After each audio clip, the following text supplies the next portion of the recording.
Light, fluffy, and soft bread like dumpling made with yeast. In today's video, I'm going to show you how to make bao buns, a popular dish from Chinese cuisine.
Thank you so much for watching my video, and I hope I did what I have said in the beginning.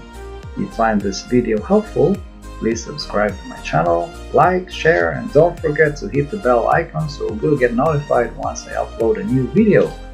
If you have any questions, suggestions, or if I missed something in this video, feel free to comment down below and I will do the best I can to reply. And until then, see you next time.